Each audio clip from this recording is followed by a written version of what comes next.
Buonasera, eccoci qua, Operazione F, diciamo Operazione F1 perché la seconda Operazione F andrà in onda il giovedì come è stato la volta scorsa. Allora parliamo di lavoratori anche questa sera, tra i lavoratori c'è una categoria che si pensa che ci sia sempre e che ci debba essere sempre.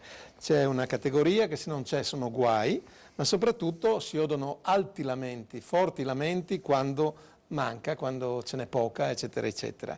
Se sbaglia le sono tutti addosso, anche perché sono sbagli importanti, quelli che vengono imputati normalmente a questa categoria, ma ci sono, proprio per questo, responsabilità importanti che non trovano spesso adeguato riconoscimento, adeguata mercede, ma anche adeguato status. Sto parlando delle forze di polizia che recentemente sono entrate nell'occhio del ciclone perché i ridimensionamenti sono tali e tanti che vanno a toccare anche questo elemento vitale della nostra vita repubblicana.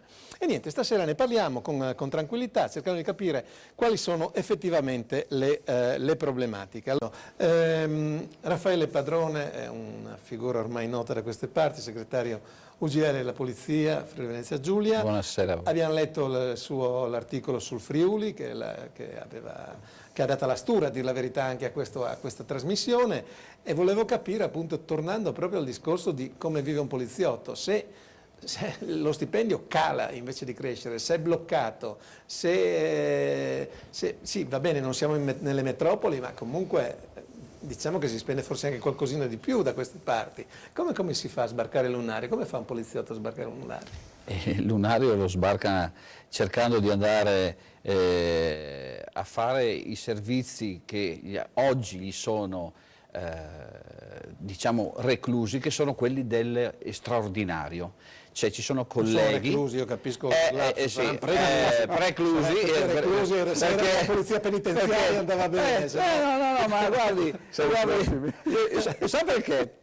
Adesso vi dico perché è uscita questo reclusi, perché prima si parlava fuori onda della polizia, che la polizia penitenziaria potrebbe arrivare negli organi della Polizia di Stato. Sì. E si parlava di questo. Allora, il discorso che invece faceva lei era questo. Oggi il poliziotto non può più neanche permettersi di fare degli straordinari. Chiaro? Allora, questi orari preclusi di cui parlavamo prima era questo. Cioè, il poliziotto non riesce più a venirne fuori dal suo stipendio. Il problema che diceva il collega del SAP è anche vero, perché? Perché il collega che si trova a Milano guadagna come il poliziotto di Udine, di Pordenone, dove gli affitti sono più alti, dove la vita è più alta, ed è questo che si diceva tempo fa, proprio, mi ricordo anche in questa trasmissione, abbiamo parlato proprio della differenza di vita del poliziotto di Milano e il poliziotto di Pordenone, di Trieste, o comunque del Friuli Venezia Giulia. Il problema invece è serio, perché siamo riusciti oggi, dopo mesi di lotta iniziate questa primavera e terminati in questi giorni, siamo riusciti ad avere un blocco stipendiale che ci porterà, alcuni poliziotti avranno in busta paga dei soldi in più, ecco, perché non possiamo dire quanti, non sono gli 80 euro di Renzi, ma questo sblocco stipendiale che bloccava lo stipendio del poliziotto al 2010, pur cambiando le proprie funzioni. Quindi il poliziotto aveva lo stipendio bloccato del da 2000. anni. No, allora noi abbiamo dei contratti che sono bloccati dal 2009, questo è una cosa. Il blocco stipendiale messo da Brunetta nella finanziaria di allora, Brunetta aveva bloccato lo stipendio del poliziotto, ok, al 2010, il che vuol dire che se un poliziotto oggi da agente era diventato per concorso, era diventato sovrintendente, se era diventato ispettore, non aveva lo scatto funzionale, e questo comportava chiaramente quei 70, 80, 90 euro, se era diventato ispettore, fino anche a 100 euro, che si potevano vedere in busta paga. Oggi, grazie a una lotta sindacale del 94% dei poliziotti, ok? Siamo riusciti, e del COCER per la prima volta, abbiamo unito COCER, dei Carabinieri, della Guardia di Finanza, della Penitenziaria, siamo riusciti ad ottenere questo sblocco. Questa è una cosa importante, io poi magari ne si riparlerà. Se posso fare un inciso su quello che dicevano i colleghi, in effetti noi in Friuli Venezia Giulia abbiamo avuto un aumento, e questa mi pare l'ultima delibera di qualche settimana fa della Regione Friuli Venezia Giulia, sull'aumento dei reati pari al 16%. E in questi ultimo anno, 2014, sono usciti circa 1500 poliziotti e non è arrivato uno in Friuli Venezia Giulia. E il collega del SAP diceva giusto, perché sono delle questure terminali, cui uno arriva forse se dopo 15-20 anni di servizio chiude, riesce a superare quello scoglio che è la classifica e arrivare o a Pordenone, Pordenone ne mancano 63, faccia il conto lei, e quest'anno andranno in pensione ancora altri. Ho capito. Fiorentini, come siamo a Udine? Quanti ne mancano a Udine, se ne mancano? Ne mancano, l'organico è calato e andranno in pensione in quiescenza a breve diverse persone.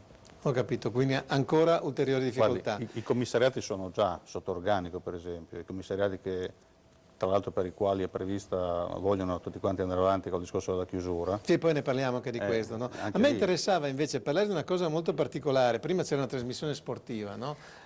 Ogni domenica i poliziotti si trovano, vedo che sorridete, quindi conoscete perfettamente il problema. A me interessava, poi mi dite la dimensione che questo fenomeno, ma i costi di questa cosa, no? Perché allora chi presta il servizio la domenica intanto deve recuperare la giornata nel corso della settimana, quindi va a penalizzare i colleghi che devono comunque fare anche quello che avrebbe fatto nel corso della settimana. Ma oltre al pagamento della giornata c'è l'indennità festiva e l'indennità di ordine pubblico, e uno dice, beh, finalmente fai soldi. Per gli agenti carabinieri del posto si aggira sugli 8 euro, non all'ora, a giornata. Neanche una badante prenda a giornata. Una badante perché pensava di più. 8 euro, insomma, magari sì. No, guardi. Facciamo 10, no? Facciamo cifra tonda. No, a parte questo, mentre per chi arriva da fuori, arrivano da Padova o da altre cose, è circa 17 euro. Più il mangiare, perché gli dobbiamo dare da mangiare. Tra l'altro chi fa lo straordinario in quelle circostanze, chi arriva da fuori, perché così arrotonda. Sì, ma mentre ecco. Loro fanno solo quello. Il problema l'ha detto prima lei. Mi permetto di rispondere visto che stiamo parlando. No, ma poi faccio parlare anche gli altri. No, ma che discorsi. Padrone di nome di fatto. Allora, lo conosco. Lo conoscete, bene. Sono vecchio, guardi, dal 91 che faccio il sindacalista. Le dico, guardi, dico questo, loro fanno solo questo. E questo è il loro benefit, loro fanno solo questo. Noi per andare alla partita dobbiamo mettere un collega per andare a far vedere la partita. Per andare a far vedere agli altri la partita, esatto. Ecco, il collega è quello che fino al giorno prima era in ufficio a fare il disbrigo delle pratiche e quindi quel giorno non fa neppure il riposo. Quindi tutto l'aggravamento che c'è dietro a questa storia è infinita, nel senso che il collega quel riposo lo dovrà recuperare, va bene, entro le 4 settimane, così dice il regolamento nostro interno, ma questo tante volte non avviene.